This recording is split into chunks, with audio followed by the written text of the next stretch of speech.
সংবিধান সংস্কার পরিষদের সভা না ডাকায় বিরোধী দলের ক্ষোভ, বিষয়টি বিচারাধীন বললেন স্বরাষ্ট্রমন্ত্রী। নির্বাচনের ফল ঘোষিত হওয়ার ৩০ পঞ্জিকা দিবসের মধ্যে যে পদ্ধতিতে জাতীয় সংসদের প্রথম অধিবেশন আহ্বান করা হইবে, অনুরূপ পদ্ধতিতে পরিষদের প্রথম অধিবেশন আহ্বান করা হবে। সংবিধানের ধারা পরিবর্তন হবে বা সংবিধান পরিবর্তন হবে, এরকম কোনো বিষয় অধ্যাদেশের মাধ্যমে আসতে পারে না। যাচাই বাছাইয়ের জন্য ১৩৩ অধ্যাদেশ পাঠানো হলো বিশেষ কমিটিতে। দিনাজপুরের কাহারোলে আগামীকাল খাল খনন কর্মসূচির উদ্বোধন করবেন প্রধানমন্ত্রী। কৃষি সহ আর্থসামাজিক ক্ষেত্রে ইতিবাচক পরিবর্তনের আশা পানি সম্পদ মন্ত্রীর।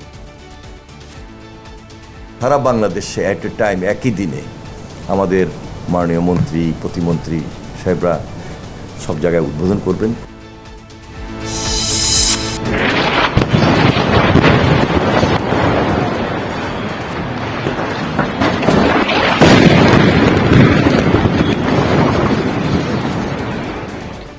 ইরান জুড়ে অব্যাহত মার্কিন ইসরায়েলি তাণ্ডব।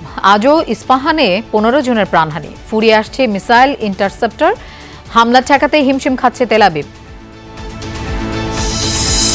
পাম্পে তেলের দাম বাড়ানোর কোনো পরিকল্পনা নেই। আজ থেকে জ্বালানি রেশনিং বন্ধ থাকবে, জানালেন প্রতিমন্ত্রী।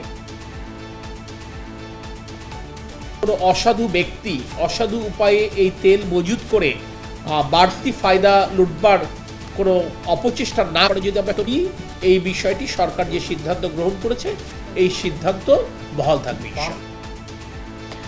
ফিলিং স্টেশনগুলোয় এখনো লম্বা লাইন।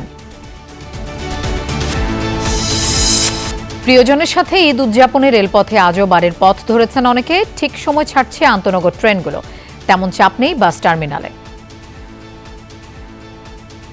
বাসের টিকিট কাটলাম এবং টিকিটটা অ্যাভেলেবেল পেয়েছি। আর একটু মোটামুটি ভালো মনে হইতেছে। এখন পর্যন্ত যেগুলো ট্রেন যাইবে প্রত্যেকটাই রাইট টাইমে যাবে। তৃতীয় ওয়ানডেতে আজ মুখোমুখি বাংলাদেশ পাকিস্তান। এই ম্যাচে জিতলেই নির্ধারণ হবে সিরিজ। দু দলের একাদশেই আসতে পারে পরিবর্তন।